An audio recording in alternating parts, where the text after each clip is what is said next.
যতদিন এই কালো টাকার খেলা বন্ধ না হবে, দেশে আসলে একটি অবাধ সুষ্ঠু নির্বাচন সম্ভব হবে না।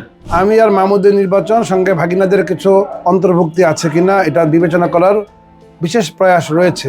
একটু আতঙ্কে আছে, 18 বছরের আতঙ্ক। গত 18 বছর যাবৎ মানুষ ভোট দিতে পারে না, সেই একই অবস্থা হয় কিনা।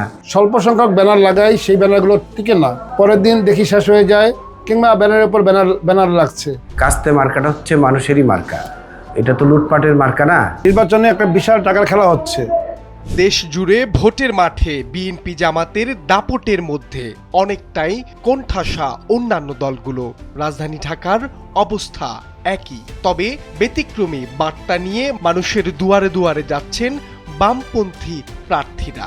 বৈষম্যহীন সমাজ গঠনের স্বপ্ন দেখিয়ে চাচ্ছেন ভোট, দেখছেন জয়ের স্বপ্ন। বাংলাদেশের কমিউনিস্ট পার্টি সিপিবি লড়ছে তাদের কাস্তে মার্কা নিয়ে। বড় দলগুলোর প্রার্থীরা যেখানে উন্নয়ন আর নানা প্রতিশ্রুতির কথা শোনাচ্ছে, সেখানে বাম প্রার্থীরা অঙ্গীকার করছেন সমাজের বিদ্যমান বৈষম্য দূর করার। লেভেল প্লেইং ফিল্ড আসলে আমরা পাচ্ছি না। প্রথমত আমাদের যে ব্যানার ফেস্টুন, এগুলো রাতের আধারে খুলে ফেলা হচ্ছে, কিন্তু এর বিরুদ্ধে কোনো ব্যবস্থা নেওয়া হচ্ছে না। এবং আপনারা দেখবেন নির্বাচন কমিশন এবং সরকারের যে অ্যাক্টিভিটিস, সেটা যথেষ্ট হতাশাজনক। কারণ ওনারা আসলে একটা গ্রুপকে ওনারা প্যাট্রোনাইজ করছে, নানানভাবে মদত দিয়ে যাচ্ছে। এতে করে যে অপরাপর আরও যে অনেকগুলো দল আছে, তারা কিন্তু এখানে পক্ষপাত দুষ্ট আচরণের মধ্যে পড়ে যাচ্ছে। আমার মিছিলে কত লোক হয়েছে সেটা আমার কাছে গুরুত্বপূর্ণ না, আমি কত বেশি মানুষের কাছে যেতে পেরেছি সেটা অনেক বেশি গুরুত্বপূর্ণ। আমার মিছিলের পিছনে অনেক লোক থাকার অর্থ এই না তারা আমার সাথে আছে। যে কালো টাকার খেলা, এটা বন্ধ করতে হবে। যতদিন এই কালো টাকার খেলা বন্ধ না হবে, দেশে আসলে একটি অবাধ সুষ্ঠু নির্বাচন সম্ভব হবে না। আসলে তরুণ নেতৃত্ব বলতে নতুন দল না। আর আপনি যদি 5ই আগস্টের ধরে যারা রাজনীতিতে আসছে, অথবা যারা নতুন দল করেছে, অথবা কিংস পার্টি হয়েছে, আপনি যদি তাদেরকে দিয়ে তরুণদের উদাহরণ দেন, তাহলে আসলে এই দেশের তরুণদেরকে অবজ্ঞা করা হবে। আগামী 12ই ফেব্রুয়ারি যে নির্বাচন, এটা আমাদের জন্য খুবই গুরুত্বপূর্ণ। এই 54 বছরে অনেক ঠকেছেন, আর আপনারা ঠকেন না। ভোটের মাঠে নানা প্রতিবন্ধকতার মুখে পড়তে হচ্ছে বাম প্রার্থীদের। তাদের অভিযোগ, পরিকল্পিতভাবে ব্যানার, ফেস্টুন ও পোস্টার ছিঁড়ে ফেলা হচ্ছে, তাই তারা লেভেল প্লেইং ফিল্ড নিয়ে প্রশ্ন তুলছেন।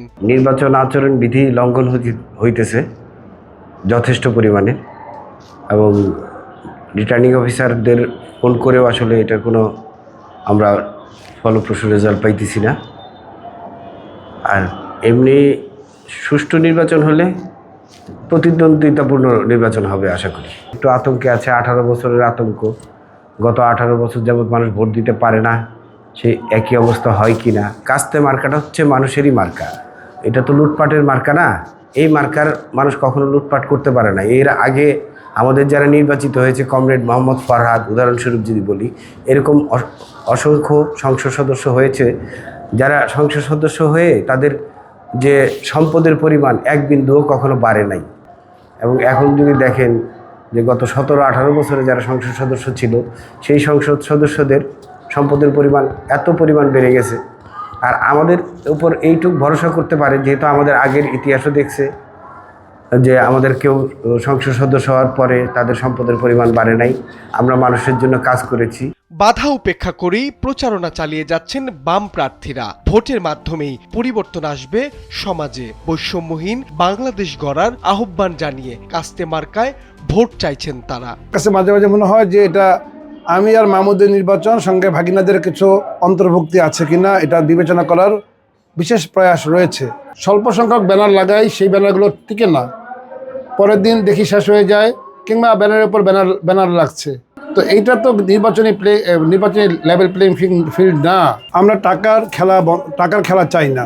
নির্বাচনে একটা বিশাল টাকার খেলা হচ্ছে। এই টাকার উৎস কোথায় আমি জানি না। লিফলেট করেছি আমি 2 লাখ, আমি 2 লাখ লিফলেট আমি নিজে বিতরণ করেছি, এবং আমি 2 লাখ লোকের সাথে হ্যান্ডশেক করার চেষ্টা করেছি। এই পরিবর্তনের লক্ষ্যে মানুষ যদি তার সুচিন্তিত রায় দেয়, শ্রমিকের পক্ষে রায় দেয়, গরিব মানুষের পক্ষে রায় দেয়, মেহনতি মানুষের পক্ষে রায় দেয়, তাহলে আমরা জয়ের বিষয়ে আশাবাদী। নির্বাচনের মাঠে বড় দলগুলোর ভিড়ের মধ্যেও আলাদা কণ্ঠস্বর হয়ে এগিয়ে যাচ্ছে বামপন্থীরা। এবার ভোটারদের সিদ্ধান্তই বলে দেবে বৈষম্যমুক্ত সমাজের এই স্বপ্ন কতটা জায়গা পায় ব্যালটের বাক্সে। মাহবুব আলম শ্রাবণ, সময়ের আলো, ঢাকা।